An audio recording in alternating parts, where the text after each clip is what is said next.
Hi friends, இன்றைக்கி ஒரு mini vlog தாங்க பார்க்க போகிறோம். நாங்கள் கோயிலுக்கு போகிறோங்க. சரவணம்பட்டிக்கிட்ட ஒரு பெருமாள் கோவில் இருக்குங்க. அந்த கோவிலை எப்போவுமே கிராஸ் பண்ணி போகிறப்பலாம் ரொம்ப விசேஷமாக இருக்கும். எப்போவுமே அந்த கோவில் போகலான்னு எனக்கு ஆசையாக இருக்கும். நாங்கள் போகிற நேரம் வந்து ஏதாவது நான்வெஜ் சாப்பிட்டுருப்போம். அதனாலவே அந்த கோவிலுக்கு போகவே முடியாது. அழைப்பு இருந்தால் தான் போக முடியும் அப்படின்னு சொல்லுவாங்கள்ல, அது உண்மைதாங்க. இன்றைக்கி ஒரு வழியாக எப்படியாவது போயே ஆகணும் அப்படின்னு சொல்லிட்டு போயிட்டோங்க. எனக்கு உள்ளே போகும்போதே அவ்வளோ சந்தோஷமாக இருந்துச்சு, ஒரு வழியாக வந்துட்டோம் அப்படின்ட்டு.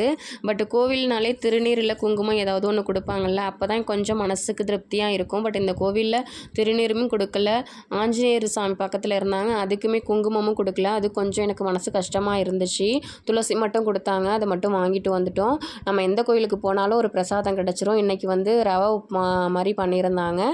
டேஸ்ட் நல்லா இருந்துச்சு. அதை அப்படியே சாப்பிட்டுட்டு வெளியில் வந்து கொஞ்ச நேரம் அங்கே வெயிட் பண்ணியிருந்தோம். சாப்பிட்டுட்டு கோயிலுக்கு வெளியில் போலி வித்துட்டு இருந்தாங்கங்க. 2 போலி வாங்கி 3 பேருமே சாப்பிட்டோம். அப்புறம் வர்ற வழியில் பானிபூரி அப்புறம் அன்னாசி பழம் வாங்கி சாப்பிட்டுட்டு ஒரு கடையில் நிறுத்தி தம்பிக்கும் கார் வாங்கி கொடுத்தாச்சு. வீட்டுக்கு காய்கறி இல்லாமல் இருந்துச்சு, அதையும் வாங்கிக்கிட்டு வீட்டுக்கு வரத்துக்கே 9 மணி ஆகிடுச்சு. அதுக்கப்புறம் இட்லி ஊற்றி சாப்பிட்டுட்டு தூங்கிட்டாங்க. அவ்வளோதாங்க இந்த மினி விலாக். வீடியோ பிடிச்சிருந்தா லைக் பண்ணுங்கள். இப்போ தான் எங்கள் வீடியோ ஃபஸ்ட் டைம் பார்க்குறீங்கன்னா ப்ளீஸ் சப்ஸ்கிரைப் பண்ணிவிட்டு எங்கள் சேனலுக்கு சப்போர்ட் பண்ணுங்கள். ஓகே, தேங்க்யூ, பாய்.